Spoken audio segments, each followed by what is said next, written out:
Hi guys, welcome back to the channel. Now today I'm featuring the Tudor Pelagos. Now before you say it, yes I know this watch has been out for absolutely years now, but it's a watch I always wanted. I so wanted the left-hand drive model of this watch, which is the one with the crown on the left-hand side and the slightly kind of faux patina to the hour markers. I really wanted one. In fact, one of my friends said he was going to source me one, and unfortunately he let me down and never got one. And so when one of my subscribers, Niall, actually said, did I want to review his? Well, I jumped at it because it's a watch I've always been enamoured with, really. So anyway, let's talk about it. This here is the 42mm version. There is now a 39mm version available also, which would possibly sway me more towards a 39. Let me know in the comments below which one you'd go for, 39 or 42. But anyway, this one, 42mm by a fraction over 14mm. The lug-to-lug across there is 45mm and the bracelet size is 22mm. Now, the dial on this, I think, is one of the coolest dials of any watch. I love it's clean, simple to read. It's just amazing clarity. It really is. But yeah, it's so very Tudor. I love the depth you get to it with this kind of chapter ring with the cutout segments there. And then you've got the angled kind of reholt or whatever, however you wish to call it, further up. It's just got such depth. Even the fact that you've got this kind of satin or matte black finish against the stark contrast of the white snowflake hands, which is so kind of synonymous with the brand. It just looks absolutely fantastic. The only thing I would criticize is the writing. To me, there's just far too much. There's no need to have, Pelagos, fair enough. Chronometer, yeah, perfect. The depth rating, good. But you don't need these extra two lots of kind of lines on there. To me, that is the only downside with that dial. Even down to the Swiss made at the bottom, it all just looks absolutely superb. It's so clean and tidy. And the loom is excellent, not only on the hour markers and hands, but also around the bezel as well. This kind of matte ceramic finished bezel, I think it just looks so good. Now, the actual crystal, sapphire crystal, looks to be a flat sapphire crystal crosshair. I believe there is AR coating. And then you come out to this just fantastic bezel. It's one of the best sounding bezels I know. Have a listen to this. It just makes such a good sound. Is there back play?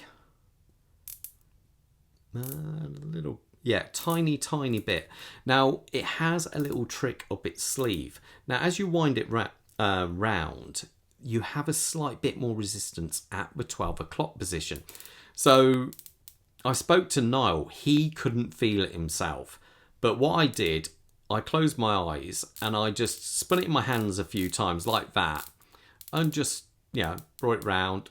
And you can just feel it. There's that slight bit extra resistance there.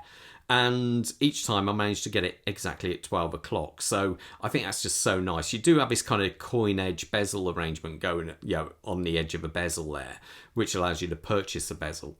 And I just think it's fantastic. The actual body of the watch has got this brushed kind of finish to it here. Now, the whole watch is titanium. And as you can see, there's a couple of marks on here, but to be fair, they're easy to get rid of, to be fair. That's no problem at all. And we have the Helium release valve. Obviously, they try to go the whole hog with the kind of dive watch model here. It's got another feature on it, which I think is fantastic. Now, obviously, we have the radial brushing. Quite coarse, actually. Very reminiscent of the older style Rolexes there. And I think that it just really works well. A nice little polished bezel going around the sides there, and these rather nice crown guards and the signed crown. Now, if I unwind this, it's a little bit, I would say it's a little bit awkward to get to, but that's not really here or there. Unwind it, boom, very positive pop. Now, after all, this is a 500-meter diver, and it's just superb. Now, as we come round to the back, you have got a solid case back. Underneath there is their MT5612 movement. Now I put this on the time graph. I'm not sure how old this watch is, but it was flawless. It was 0 rate deviation and 0 beat rate. That's spot on. Can't fault that at all. It's a 26 dual movement with 70 hours of power reserve and bidirectional winding. So, you know, it's got all the goodies on there. The bracelet itself, now I must point out, it also comes with a black silicone band as well. It's all brushed titanium. It is screwed, as you can see there. It's perfectly okay. You know, very oyster style and solid center link, so all good. The clasp is a work of art. Now, as you can see, fold over, signed, very positive. Fold down keeper. I like the way they even put the Tudor shield on there. Very, very impressive. Now this safety clip keeper here has even got what looks like to be ceramic bearings inside there. That is a very nice touch. Now, what's special about this is this arrangement along here. Now, if I can click this, what we have, the first 3 clicks here are on the fly micro adjustment. So to activate that, you actually pull it down. As you can see, there are the 2 slots which lock it in place.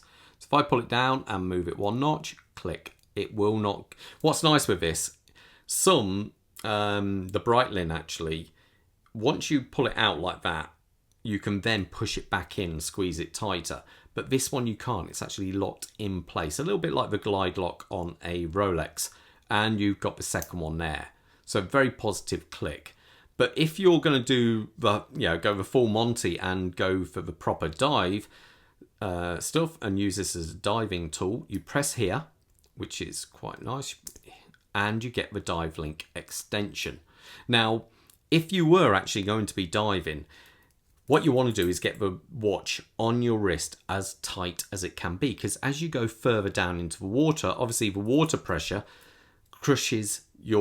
basically crushes your body, and so if it's set nice and tight, it will loosen as you go further down in the water. So what they do here, pull this out, and this bit is on a spring that is resistance there. You can see pulling it back. So you'd get the watch on your wrist nice and tight, and as you go further down into the water, the spring would then allow it to get tighter as it goes further down, making it still nice and snug on your wrist.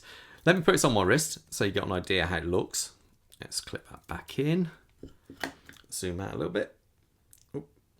Quick wrist check. I'm wearing a titanium watch myself at the moment. I'm wearing the Panerai 177, which I've owned for 14 years, I think now, from new. Lovely watch. And Bob has got the Breitling Colt 41 on. That's a Breitling I really love. Long since discontinued now, but I like it because there's actually no polishing on there at all virtually. Anyway, my wrist size is 7¼ inches, and that's how it looks on there. I think this is just such a cool watch. I like some of the Tudor range because simple fact is, even though it's part of Rolex, they can let their hair down somewhat and come up with some really cool pieces like this. Anyway, I'm going to leave you to it, chaps. Let me know in the comments below which you'd go for, 39 or 42. And most importantly, stay safe out there. See you at the next review. Take care. Bye.